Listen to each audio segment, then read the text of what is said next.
It's been a long time coming together, and these three extraordinary artists that we've had the tremendous pleasure of working with, who, in some various iterations have been working here on site in the gallery for the last 10 days, creating these amazing works of art directly on the walls of the gallery.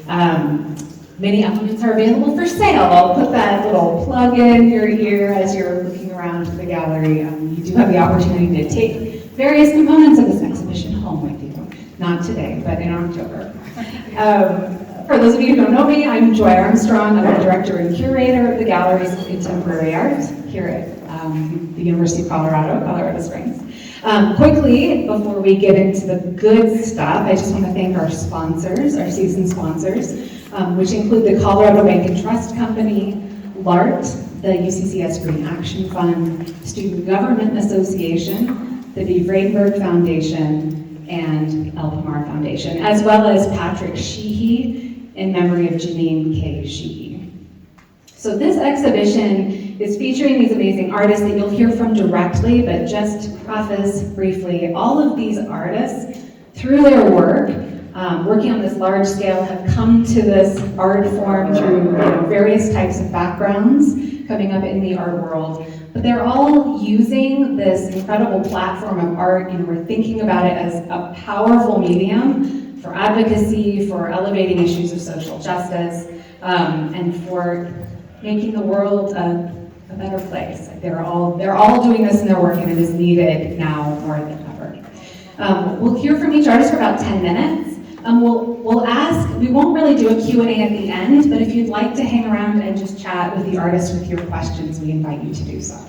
So we'll get started this afternoon with Grow Love, who is an artist who's coming to us from Denver, Colorado. Grow.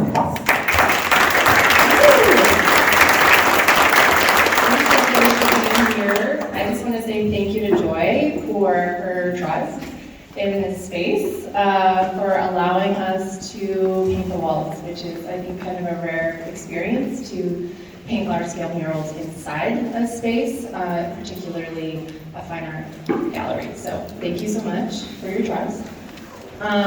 This was definitely a dream of mine to do something large-scale. And so most of my work is floral work at this point.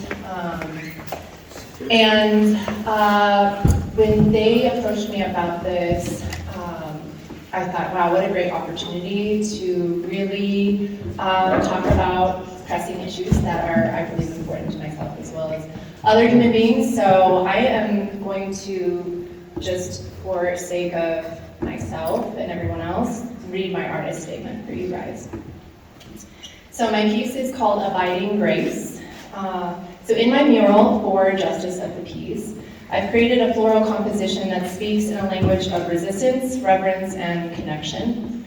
As a street artist and muralist, my practice has always centered around honoring beauty and community, using the soft presence of flowers to weave stories of history, memory, community, and to confront systems of erasure, displacement, and environmental neglect. This bouquet is both personal and political. It weaves together stories of strength, of endangered life, of struggle and solidarity. I've chosen species that hold symbolic weight across movements and borders, and for some whose fragile existence often mirrors the fragility of justice itself. Tulips appear, as they often do in my work, not just because they're one of my favorite flowers, but because they represent a return and a renewal as one of the first blooms that emerge after a long winter. Alongside them are two critically imperiled wildflowers native to Colorado, the Pagosa skyrocket, which is here at the top and on this piece, and the Penstemon deblis, which are these cute little white and purple pieces.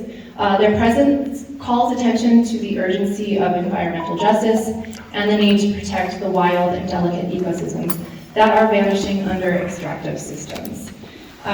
Resistance blooms throughout the piece. The sunflower, a powerful emblem of resilience and defiance, particularly in Ukraine. The Papaver umbotum, I probably butchered that Latin, this red poppy here. This grows wild in Palestine. as well as they are an emblem of Indigenous resistance. The peacock flower, used historically as a symbol of rebellion against colonialism and patriarchy, reminds us of the generational fight for liberation. This mural also honors my co-exhibitors, Lady Pink and Sydney G. James, whose voices and legacies are rooted in bold personal styles and cultural narratives. For Lady Pink, I've included the Eastern Prairie Fringed Orchid, a rare flower of North American grasslands, and a nod to her Ecuadorian heritage, as well as the Chucaragua flower here, which is Ecuador's national flower. For Sydney James, I've painted the dwarf lake iris, Michigan's wildflower, as well as one of her personal favorite flowers here, the magnolia, which grows on trees. The black iris, both wild and bearded varieties, appear here as symbols of strength, grief, and the deep beauty found in survival. 3 white Madonna lilies represent each of us in this exhibition, united through our purpose, each carrying a unique elegance and have been represented for centuries as a symbol of sublime love. Yellow roses speak to the friendship, trust, and shared commitment to creation. And this mural is ultimately an offering, an altar of resistance and remembrance. It's a call to look closer, to pay attention to what's endangered, whether it's a rare wildflower, a woman daring to take up space, or a community defending its right to exist. The most beautiful things are often the most threatened. In each bloom, I see resilience, I see the sacred, I see the truth that fighting for our rights and our planet can also be the ultimate act of love. There is enlightenment in rarity, in flowers, in femme strength, in every story that refuses to be silenced.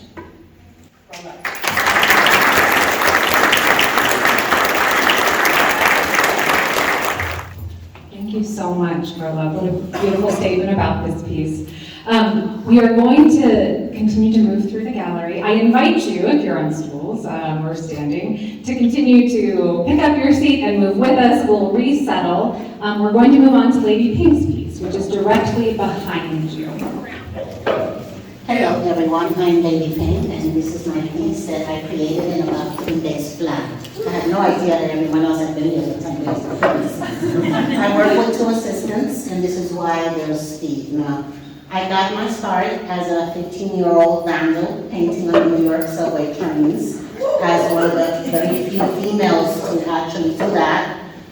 And I also got to start exhibiting at the age of 16, along with the older boys that were going above ground. They had given up the subways, they're going above ground, they needed a female token figure, and I was the only one in the city, and I was in high school at that. So I used my voice to at first just promote myself, because that's what graffiti is all about, is just promoting yourself. But then going above ground, you have to find a little bit more of a voice. My early work was described as coming of age, perhaps becoming aware of the world and its impact on my life and myself. So my work changed from just being pink, to now being more political, having social statements. I realized that murals and artwork is a platform for my voice, and I have opinions. So I have always stood up for injustices and spoken out loud. I'm a free thinker, and I'm very outspoken. So when given this wonderful opportunity, and thank you for the University of Colorado for giving us this wonderful opportunity to use our voice. I paint a lot of murals in public, out on the street. We can't do this out on the street. We can't do political, social statements, something crazy. Landlords that give us permission or even pay us to do their buildings, they're like, please don't do nothing crazy, nothing controversial. Neighbors gotta live here. People, it literally, public art is at the mercy of the public. And it just takes one person with a bucket of paint to destroy the work. If you feel, to oppose whatever view you're putting up there, they will destroy the work. So we can have the opportunity to use our voice and say something like this, screaming out about the injustices of the world. I think this piece kind of explains itself. It actually has text, which I rarely use, but this protest had to be said. It is, I feel for my sisters, I feel the empathy, I feel our country going to pieces, and the women's movement taking steps backwards. And we are not going to take this laying down, we're not going to take this indignity and injustice imposed on us by this administration quietly. We're going to fight, we're going to scream, and we're going to make change.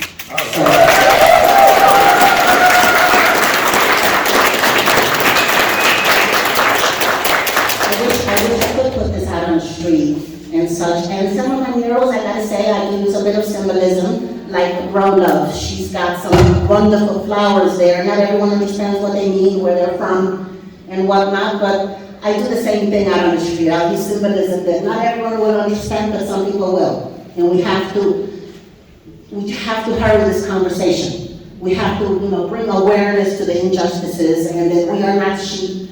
We're going to just take this laying down. So I invite everyone to go out there and protest and scream out loud about whatever it is that you feel in your heart that you must do. So don't hold back.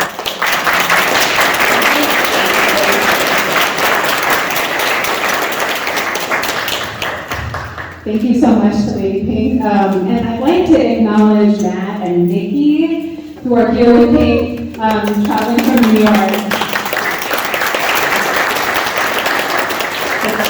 Thank you all for being here with us. So one more rotation. I have to first and foremost thank Julie and Lene, for putting all of this together. When interacted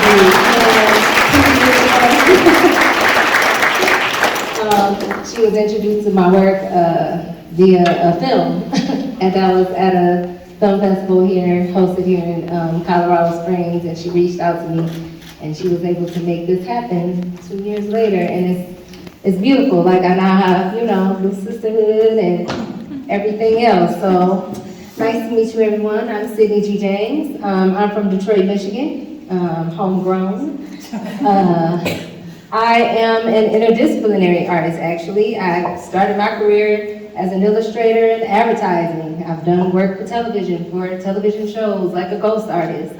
And, 2009, I kind of introduced myself to the world of street art by taking over actual vacant lots in my neighborhood in Detroit. A friend of mine, Halima Cassels, had moved back from Brooklyn and started taking over vacant lots in her neighborhood of North End and started community gardens. I don't have a green thumb, and I know in this administration I should want one, and I do want one. I'm gonna have to check, working on it, grow, I promise. But instead, we literally erected doors from the ground. Like, we took over like these vacant lots, and we erected doors from the ground, and we recruited artists, and we just painted on them. We created like an outdoor gallery. And the world of social media, Instagram, kind of led other people to us, and we did those things for other people. And that led me to a wall, which led me to a festival, which led me to this world that I'm currently in now, which is kind of the entire world, because I can say I have murals on 5 continents now. So,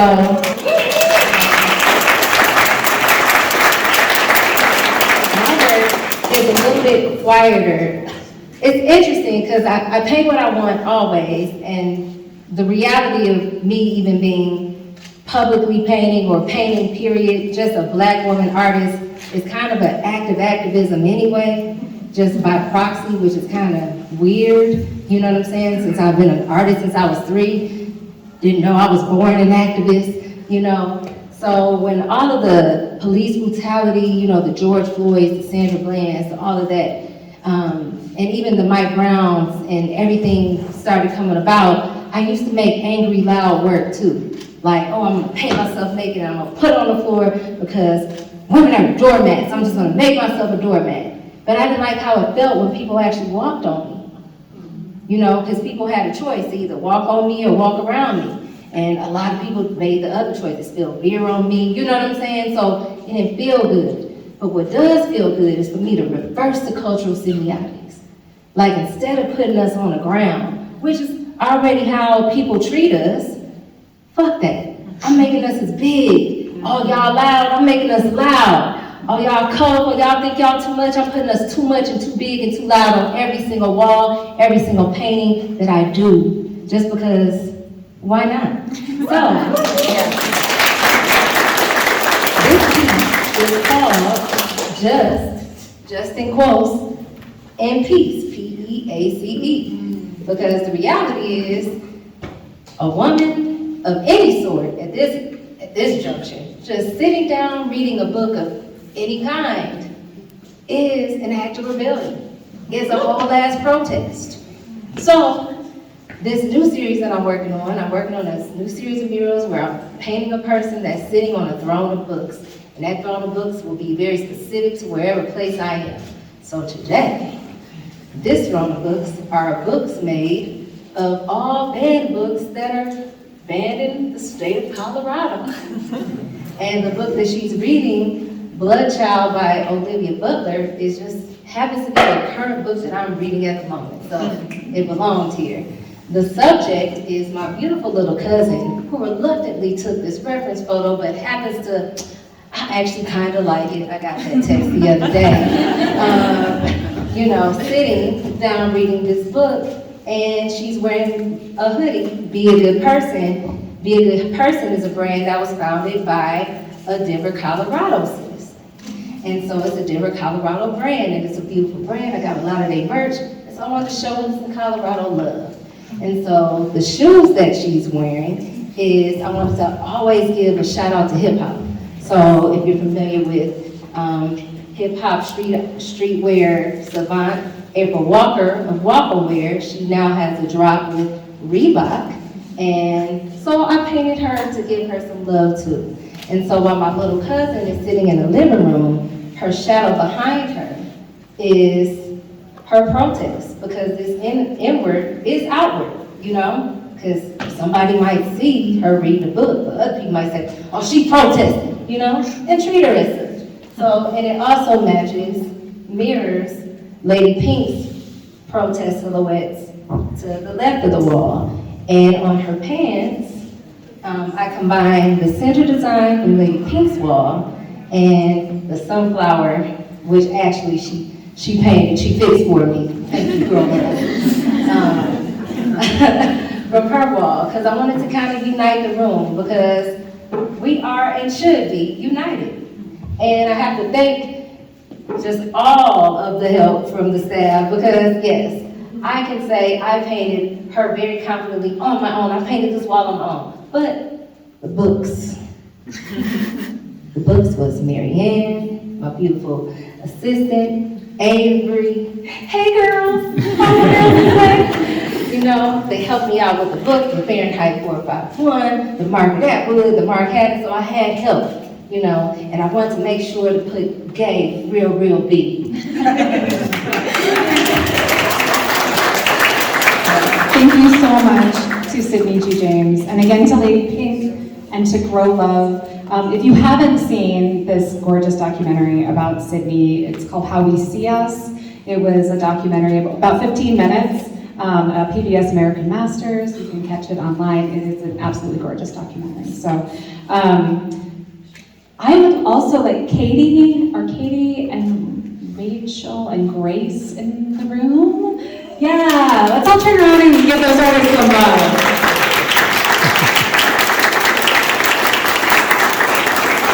So these are the three incredible artists who are live painting on the lawn right now. If you haven't spent some time with them, I encourage you to go out and see what they're working on as well. Spend some time with the 20 creators who are from our community, who are making work that includes jewelry and textiles, and it's across the board. So please spend some time with those artists and show them some love too.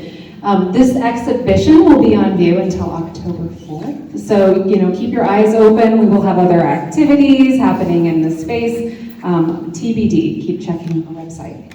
And thank you all for being here. As you know, I have to do my final plug here. As you know, the UCCS Galleries of Contemporary Art do not receive any funding from the university for our exhibitions or our programs. And so everything that we do here, bringing out these extraordinary artists, putting together exhibitions like this, and all of the related programs are things we have to fundraise for independently. So if you feel moved to make a gift to the gallery, we would be ever so grateful, because that is what allows us to keep doing this extraordinary work. So thank you for being here today. We hope to see you again and often. And enjoy this, what now feels like a rarity in this kind of weird Colorado rainy season.